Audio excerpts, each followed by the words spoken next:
دیکھو ہر عمل یہ اللہ تعالیٰ کو زندگی کے پیدا کرنے والے کو پتہ ہے کہ زندگی انسان کی کہاں آ کے بہتر ہوتی ہے، جس نے پیدا فرمایا، اور پیدا فرمانے والے نے ہی آپ کی آسانی کے لیے، آپ کی باطن شناسی کے لیے ایک دین عطا فرمایا۔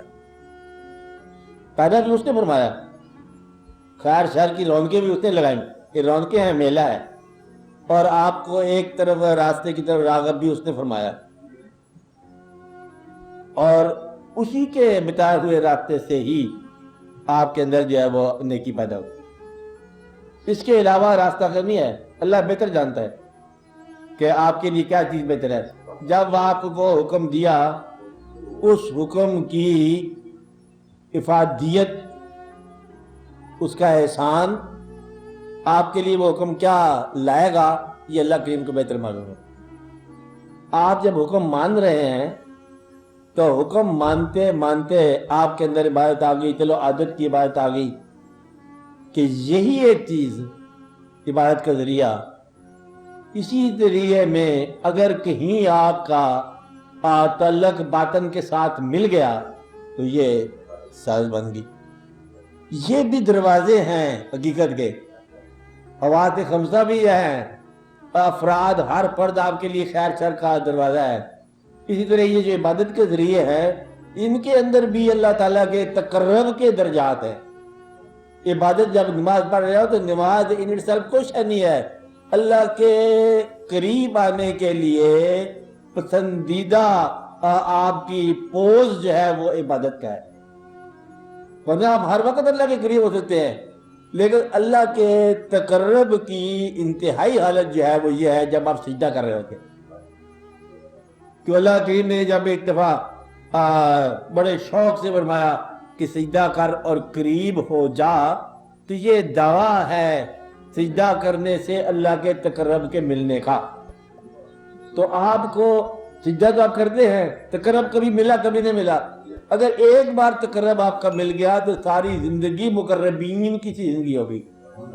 تقرب صرف ایک لمحے کا ہوتا ہے، یعنی کہ ایک لمحہ، جس طرح ایک لمحے کا آنچ ہو جاتا ہے ہمیشہ کے لیے بدن جھلس جاتا ہے، ایک لمحے کی آنچ تھی، ایک لمحے کی چکا چوند روشنی جو ہے وہ آپ کی بینائی آگے پیچھے ہو گئی، ایک لمحے کا غم ساری زندگی غمگین کر گیا، ایک لمحے کی مسرت آپ کو ہمیشہ کے لیے خوش کر گئی، اور ایک لمحے کا کسی خوبصورت چہرے کا دیدار زندگی میں بہار کر گیا۔ ہو سکتا ہے نا، ایسی باتیں تو شاعرانہ تو نہیں ہے کہ اچانک ایسے واقعات ہو سکتے ہیں۔ اسی طرح کبھی ایک سجدہ آپ کا اگر ایک بھی مقبول ہو گیا تو ساری زندگی مقبول ہو گئی، اور اگر آپ کا ایک عمل ناراضگی کا عمل بن گیا تو پھر زندگی ساری گمراہ ہوگی۔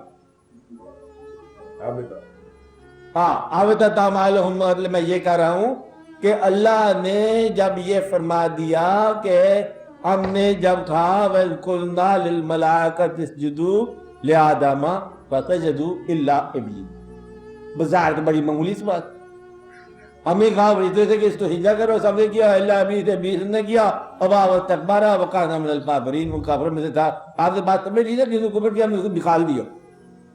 اب یہ دیکھو، جب آپ یہ سمجھ رہے ہو کہ اللہ اپنی کمزوری بیان کر رہا ہے، یہ اپنی انتہائی مطلب ہے بے نیازی بیان کر رہا ہے، کروڑوں سال کی عبادت نہیں مانا تو ہم نے اٹھا تمہارا۔ آپ بات سمجھ رہے ہیں؟ مقصد یہ ہے کہ آپ انسان ہیں، یہ خیال رہے کہ ایک انکار جو ہے اس کی کروڑوں سال کی عبادت رہ گاہ کر سکتا ہے، اور تم تو کتنے احکام سے روح گردانیاں کرتے رہتے ہو، بلکہ من مانیاں کرتے رہتے ہو، اور بلکہ کیا کرتے رہتے ہو۔ اس لیے یہ خیال رہے کہ بڑے ہی بے نیاز ذات ہے۔ اس لیے یہ خیال رکھو کہ بڑا ہے اللہ تعالیٰ کا بڑا احسان ہے کہ اس کے باوجود آپ کو وہ راندہ درگاہ نہیں قرار دیا۔ کسی سٹیج پر آپ کو اللہ تعالیٰ نے احوال بتا دیے، راستے بتا دیے اپنے تقرب کے، اور اپنے مقرب پر سب سے بڑا یہ مقرب ہے اپنا اللہ اپنے حبیب صلی اللہ علیہ وسلم کے، آپ کے امت سے پیدا کیے، شکر ہی شکر کرو۔ یہ تو ہاتھ دو، درانے دو، اور آپ کا رونق لگاؤ۔ بلکہ تھوڑی سی قوالی بھی سن لو. نہیں بات رہی تھی خوشی میں کہ بھائی تیری مہربانی ہے میں ہوں سنیا میرا شو نگری میں آیا. ہاں یہ قوالی بھی ہو جائے کوئی عرض کی بات نہیں. اب بات ہے میرے اس خوشی میں. لیکن یہ جو قوالی میں سنتے رہتا ساری عمر ساتھ عمل بھی ہے. تو اللہ کی میں جب آپ کو یہ نماز بتائی ہے تو نماز ایک عمل ہے. اس کے اندر ایک لمحہ آ جائے تو زندگی بن گئی. میں یہ کہتا ہوں کہ ابلیس کی زندگی میں ایک لمحہ آیا ناسمجھی کا اور اس سے غلطی ہوئی اور ہمیشہ کے لیے ارادہ درگاہ ہو گیا. بعد میں ڈائلاگ بولا ابلیس سے اللہ تعالیٰ سے کہ آپ نے مجھے سمجھایا نہیں تھا کہ ہاں اب وقت نہیں مطلب یہ کہ میرے ساتھ آپ نے جاتی ہے بلکہ ایک جگہ اور ہے کہ اللہ تعالیٰ نے پہلے بتایا سورہ شیطان میں کہ جب شیطان جو ہے وہ گمراہ کرتا ہے انسان سے کہتا ہے پھر کفر لا اور انسان کفر کرتا ہے شیطان کہتا ہے کہ میں ذمہ دار نہیں ہوں میں اس کا ذمہ دار نہیں ہوں انی اخاف اللہ میں تو اللہ سے ڈرتا ہوں. یہ تو نے کام کیا جو کیا مطلب یہ ہے کہ اللہ سے وہ اب دستور ڈرتا ہے اور آپ نگران بھی ہو جاتے ہو اور وائلیٹ بھی کرتے رہتے ہو. تو پھر آپ کو اعتماد کس چیز کا ہے اس کا نام بتاؤ. اگر وہ نام معلوم ہے تو پھر اعتماد ہے. آپ حضور پاک کی رحمت کو بھی نہیں مانتے ہو تو پھر گناہ بھی کرتے ہو اور پھر اعتماد بھی لے کے بیٹھے ہو تو پھر آپ کس خیال میں بیٹھے ہو. یعنی کہ اگر وزن آپ نے کر کے دینی ہے عبادت تو پھر اگلے جو ہے وہ چن کے لیں گے گن کے لیں گے. اس طرح سے ہے نہیں آپ کے بات. آپ کا ساری کمیاں ہیں خامیاں ہیں اس شفا کا مان نہیں رہے ہو تو تمہارے ہاتھ بڑی برا حال ہے. شفاعت جب تک نہ مانو اور تب تک جو ہے اعمال کے اپنے دامن میں مال ہی نہیں ہے. یہ دیکھو کہ اعمال ہی خالی ہے تو نامہ اعمال گرچہ خالی ہے کم از کم ہمارے دل کے اندر جو ہے یاد ہونا چاہیے اللہ کی اللہ کے حبیب صلی اللہ علیہ وسلم کی. اور پھر اللہ کا یہ ارشاد کہ میرے حبیب میں کیسے ان پر عذاب ڈالوں جبکہ آپ ان میں ہو. تو جب دل میں آپ کی یاد ہو وہ دوزخ میں جا کر کا راز ہے. تو دل میں اگر اس کے حبیب نہ ہو تو پھر تو دوزخ ہی دوزخ ہے. اور اگر دل میں اس کے حبیب ہے آپ کا نام ہے اللہ افورڈ نہیں کرتا کہ اپنے محبوب کے کسی طالب کو عشق کی روایت کے خلاف ہے. ایسا ہو نہیں سکتا کبھی بھی نہیں سکتا. یعنی کہ آپ نے ایک دفعہ بڑے بڑے بندے پہ لوگ کہ ایک آدمی کی ایسا واقعہ ہے کہ سرکار کے پاس آیا یہودی تھا غیر مسلم تھا کہ میں کلمہ اسلام لاؤں گا آپ میرے ساتھ جو ہے نا آپ کشتی میں مجھے گراؤ. تو مدعا یہ ہے کہ اچھا بھی واقعہ ہوا ریکارڈ میں ہے. تو جب ہاتھ لگایا تو ایسے بھی ریکارڈ میں ہے تو انہوں نے کہا کہ اب ہاتھ میرا پکڑ لیا آپ نے تو بس آپ میں یاد رکھنا کہ میں گناہ گار ہوں تو میں کلمہ پڑھ رہا ہوں تو میرے پیچھے کوئی اعمال بھی نہیں ہے تو اس کا خیال رہے. ایسے ایسے لوگ بھی آئے اس انداز سے بھی لوگ آئے. تو اللہ سے ڈرنا ہی چاہیے اور ڈر نکل جانا چاہیے جب آپ کا شفاعت پر اعتماد ہو. اس لیے ایک آپ کے پاس ریڈیمنگ فیکٹر ہے کہ آپ اس امت سے ہو اور اعمال کی کوئی بات نہیں ہے. آپ سمجھ رہے ہو نا. اس لیے اگر یہ بھی نہ مانو تو اعمال جو لوگ پریچ کرتے ہیں نا یہ ہونا چاہیے وہ ہونا چاہیے یاد النبی ہے کہ نہیں ہے تو پھر اعمال گن کے جو ہے نا پھر یہ بڑی مشکل بات ہے. بخشش کی بڑی مشکل بات ہے کہ اعمال گنے جائیں اعمال تولے جائیں پھر انکار بھی تولا جائے گا. اور جو درگزر کیا جو آپ سے سہو ہو گیا جو غلطیاں ہو گئی اچانک واقعات ہو گئے تول کے جو ہے نا پھر آپ صاحب بخشش کا امکان نہیں ہے. یہ تو کوئی اور حساب ہے. اس لیے اللہ تعالیٰ نے جب آپ کی اس امت سے پیدا فرمایا تو ادھر سے کوئی مہربانی ہو رہی ہے وہ خود ہی مہربان ہو رہا ہے. تو اللہ تعالیٰ جب مہربانی کر رہا ہے یہی مہربانی ہے. لقد من کتنے پڑھے نا آپ ہاں پڑھو لقد پھر پڑھو ہاں لقد من اللہ اندازہ لگاؤ کہ اللہ تعالیٰ احسان جتا رہا ہے زندگی کا نہیں.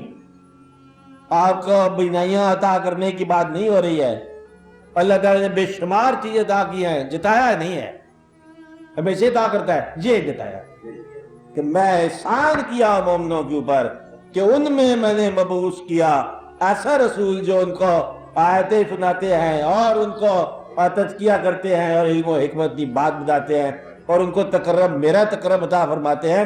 یہ میرا احسان ہے تم پر۔ ہم کہتے ہیں جی قبول ہے آپ کا احسان، بے معنی ہے بھئی یہ احسان ہے میرا بات سمجھے، اور یہ احسان ہے، اس احسان کو راستہ بتایا۔ اصل میں یہ راستہ ہے آپ کی بخشش کا، ورنہ اعمال کی بخشش نہیں ہو رہی ہے، اس تعلق کی بخشش ہے اللہ۔ اور اللہ تعالیٰ جب یہ فرماتا ہے کہ میری رحمت میرے غضب سے زیادہ ہے، ان رحمتی واسعہ علی غضبی، میری رحمت میرے غضب سے زیادہ ہے، تو غضب تو خالق کا تو نہیں ہوتا مخلوق پر، میں پہلے بتایا۔ تو غضب سے مراد کیا؟ اگر میں انصاف کرنے پہ آ جاؤں تو غضب ہو جائے، لیکن میں انصاف کی بات نہیں کر رہا ہوں۔ رحمت میری وسیع ہے، غضب سے زیادہ ہے، اور رحمت میری تمہارے ہاں مجسم ہو کے آ رہی ہے۔ وَمَا أَرْسَلْنَاكَ إِلَّا رَحْمَةً لِّلْعَالَمِينَ، اور ہم نے رحمت تمام جانوں کے لیے رحمت کو بھیجا۔ اگر ساری کائنات کے لیے ماجد شیطان، جس کا اللہ نے پہلے فیصلہ کر دیا، ساری کائنات کے لیے، کافروں مومنوں کے لیے، اگر کوئی واحد ہستی ہے جو سب کے لیے بخشش کی دعا کر سکتی ہے تو حضور پاک صلی اللہ علیہ وسلم کی ذات گرامی، اور کوئی نہیں کر سکتا۔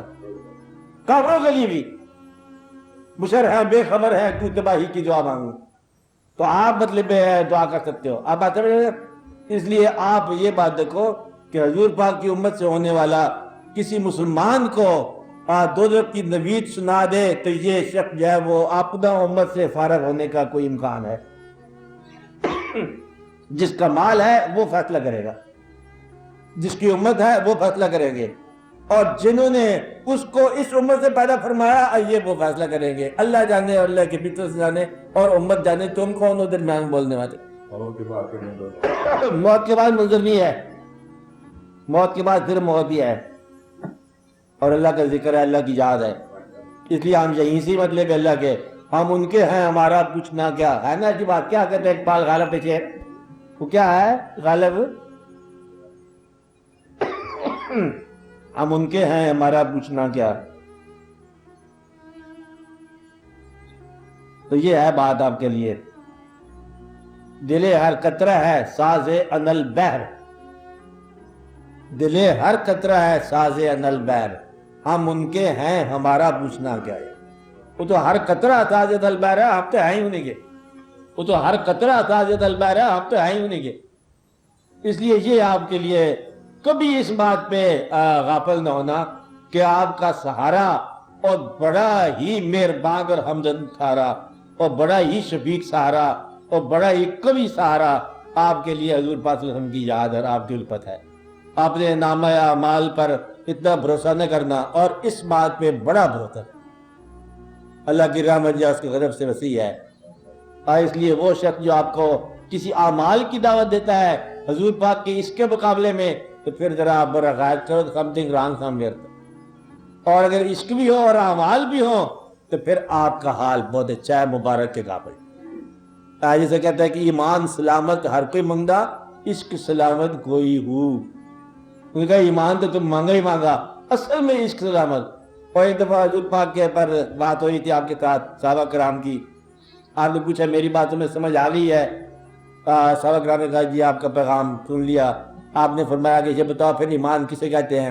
پھر انہوں نے صحابہ کرام نے دہرایا کہ اللہ پر ایمان لانا، فرشتے پر ایمان لانا، اور اول کتابوں پر، آپ پر نازل ہونے والی کتاب پر، جیسے ہے ماں بعد پر، مرنے کے بعد پر۔ یہ آپ نے کہا ایمان یہ ہے جی اس زندگی میں اس زندگی کا خیال رکھنا۔ سب ایمان کی تعریف ہوتی جا رہی تھی، ایک آواز آئی جی ہم تو یہ سمجھے ہیں ایمان بھی آپ پر نثار ہے۔ آپ نے فرمایا یہ ہے بات اصل میں کہ ماں باپ جہاں نثار ہے وہاں ایمان بھی آپ ہی کے پر نثار ہے۔ آپ کہیں تو ہم ماننے کو تیار ہیں، بس یہ جو ہے نا آپ کی وابستگی اسی بات پر ہونی چاہیے۔ جسے کہتے ہیں بت کافر عشق میں بندہ اسلام نہیں، بت پرستی کے سوا اور مجھے کام نہیں۔ یہ ایک بہت بڑے درویش کا اپنا شعر ہے۔ یہ درویش کے نام آپ بتا دوں، خواجہ مولانا شاہ نیاز احمد بریلوی، بڑے جید مطلب فقیر علماء آستانے کے مالک، جن کا بے شمار آپ کے شعر سنتے جاتے ہو، ان کے کلام سے اکثر سنتے رہتے ہو۔ مقصد یہ ہے کہ بزرگوں نے کہ کافر عشق میں بندہ اسلام نہیں، اسلام سے مراد روایت کا میں آدمی نہیں ہوں، تو محبت، اس لیے اگر محبت بھی ہو اور شریعت بھی ہو تو پھر یہ آپ کا کام جو ہے نا یہ بن گیا اور مکمل ہو۔ خالی محبت مائنس شریعت اور یہ بھی کچھ اچھی بات نہیں ہے۔ آپ کیونکہ یہ بالکل ہی اچھی بات میں اس لیے نہیں کہتا، کچھ اچھی بات نہیں ہے، اور خالی شریعت مائنس محبت یہ بھی کچھ وزن کی بات ہے، شاید وزن میں پوری نہ اترے بات۔ کیونکہ اللہ تعالیٰ بے نیاز ہے، اور شیطان اس گمراہی سے پہلے، یہ انکار سے پہلے تو پورا ابلیس تھا نا، بہت سارا مولم بھی اسے کہتے تھے، ملکوت جی کا پتہ نہیں کیا کیا نام تھے اس کے، بہرحال مطلب اللہ کریم جو ہے اس کے جلال سے نہ بچ سکا اور وہ انکار کر گیا۔ تو جب تک آپ کے اندر انکار اور کئی باتوں سے ہم گزر جاتے ہیں، کئی حکم نہیں پورے کر سکتے، تو پھر اس لیے بخشش کا خیال رہے ضرور کہ یا رب العالمین احسان فرماؤ کہ سنگ در حبیب ہے اور سر غریب کا، کیا شعر ہے؟ سنگ در حبیب ہے اور سر غریب کا، کس اوج پر ہے آج ستارہ نصیب کا۔ سنگ در حبیب ہے اور سر غریب کا، کس اوج پر ہے آج ستارہ نصیب کا۔ اب احتساب میرے گناہوں کو چھوڑیے، اب احتساب میرے گناہوں کو چھوڑیے، اب واسطہ دیا ہے تمہارے حبیب کا۔ بھائی اس بات پہ آج کے بخل کا اختتام کرو اور دعا کرو کہ اللہ تعالیٰ آپ کو، اللہ تعالیٰ اپنے حبیب پاک کی محبت عطا فرمائے اور اپنی راہ دکھائے اور اپنی راہ کی رہنمائی حضور پاک ہی کرے۔ اور یہ دعا ہونی چاہیے یا رب العالمین ہمیں ہمارے اعمال کے مطابق جج نہ کرنا، اپنی رحمتوں کے مطابق جج کیا کرنا ہے، رحمت نہیں دکھاؤ کہ جج کیا کرنا ہے۔ اللہ تعالیٰ رحم فرمائے سب حاضرین کے لیے، جاری بادلی مشکلات کے لیے دعا کہ اللہ تعالیٰ جن لوگوں کو کوئی بزرگ نصیب ہے ان کو راستے کا مسافر بناؤ، سفر کے مقامات سے آگاہ فرماؤ۔ آج جن کو کوئی مرشد مل اللہ تعالیٰ ان کو مرشد کامل عطا فرمائے تاکہ وہ اس راستے پر چل سکیں۔ یا رب العالمین سب کی دینی دنیاوی مشکلات آسان فرما۔ یا رب العالمین اسلام کی آسان باتیں ہمیں سمجھا دے تاکہ ہم سیدھی آپ کے پاس آ جائے خوش ہو کے، تاکہ ہمیں الجھنوں سے بچا، دنیا بھی آسان فرما دے اور دین بھی آسان فرما دے، تاکہ آسان ہم دین سمجھیں اور دنیا بھی ہمیں آسان ہی کر دے۔ کمائیاں پر تو کوئی گزارا نہیں ہوتا، تو اپنے فضل کی بات کر اور تاکہ ہمارے گزارے ہو جائے اور ہماری زندگی اچھی ہو جائے، ہم ایک دوسرے کے لیے بے ضرر ہو جائے، منفعت بخش ہو جائے۔ تیرے نام کا قافلہ یا رب العالمین کلارے بتاؤ، خیر خلقی و نور عرشی، افضل الانبیاء المرسلین حبیبنا و سیدنا و